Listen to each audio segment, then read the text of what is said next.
$20 for 128 gigs. Is it worth it? How fast is the card? You know, should you buy this? Just because it's a good price doesn't mean it's actually a good product, right? Yes? All right, we're gonna take a look at this Kodak 128 gig card and see what the speed's like. So hopefully small video. All right guys, that's coming up.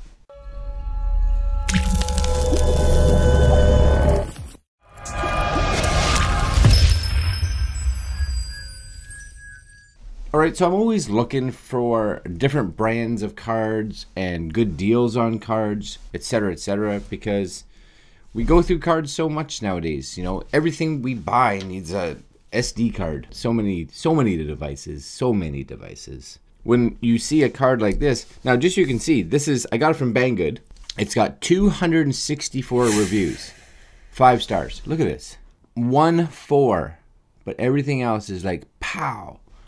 Kodak, so you would think Kodak would know how to do something in regards to like memory cards, because it's Kodak. They were a huge player back in the day. And if you look at here, reading speeds 100 megabits, writing speeds 80 megabits. So we're gonna find out if that's true for sure. $21 for, and this is US, for the 128, and if you look at the 64 gig, you drop down to like $11. Wow, that's excellent. Now it's a U3 card coming through here, as we can see. Let's just take a look. Performance guide. So they make it. Looks like they do make a 256 gig version of it, even though I don't think it's on Banggood.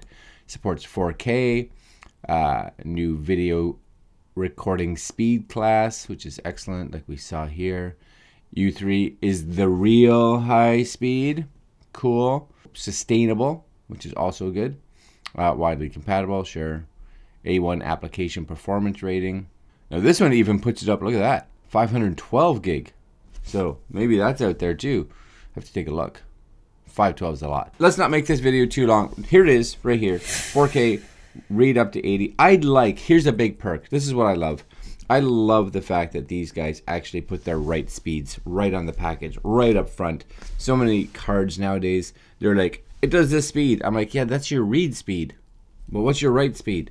Because if we're writing, which is really what's more important, that's the one I need to know. So a lot of them don't actually tell you. So this is called their Ultra Performance. Ultra Performance. On the back, not a lot of anything. Okay, let's crack it open. We're gonna pop it in our pewter. We're gonna run a speed test just to see.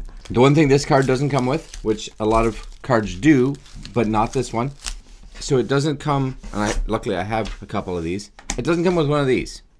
Okay, so it doesn't come with any kind of adapter. If you're like, oh, I'm gonna be able to plug this. I use micro SDs and everything. So I figure if I buy a micro SDs with the adapter, I can use them in both micro SDs and things that need SDs. If you don't have an adapter, make sure you get one, I guess, because you kind of need it. Unless you're using it in a device that only needs micro SDs. There it is. Good old 128 gigs. Isn't that amazing? 128 gigs right there. That's silly. So silly. All right, pop that in. We're gonna pop this in my pewter now and make sure I have pretty much everything else not running. So I'm gonna even turn Chrome off here. There it is, Kodak. Excellent.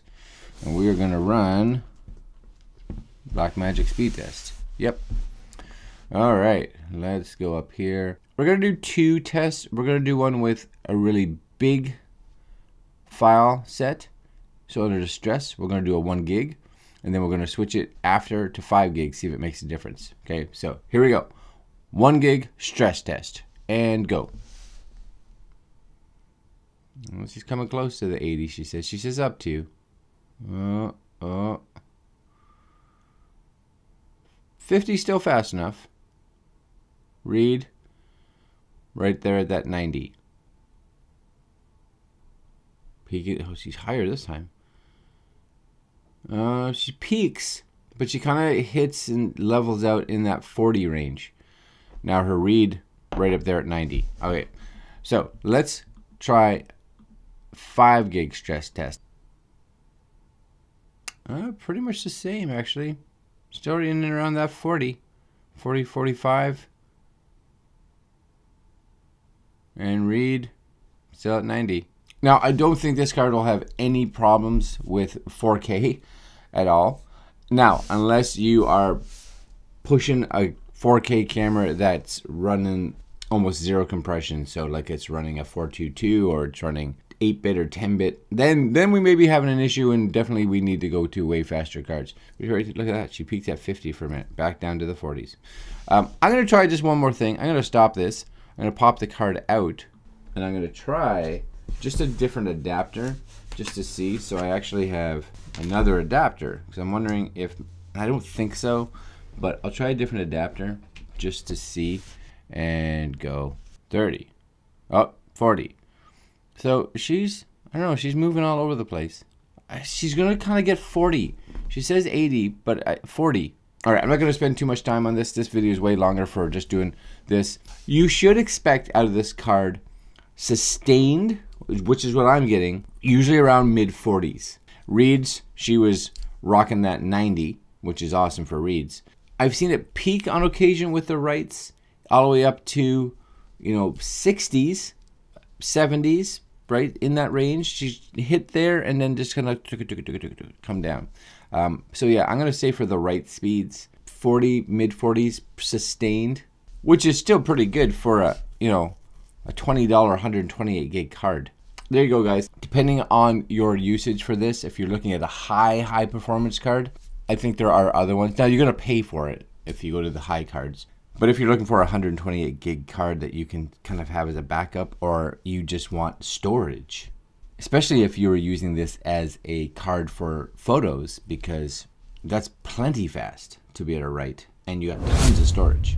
Okay guys, I'm going to leave a link down below for you guys if you'd like to pick one of these up. This is the Kodak 128 gig UHS-1, I think it is, U3. Link down below.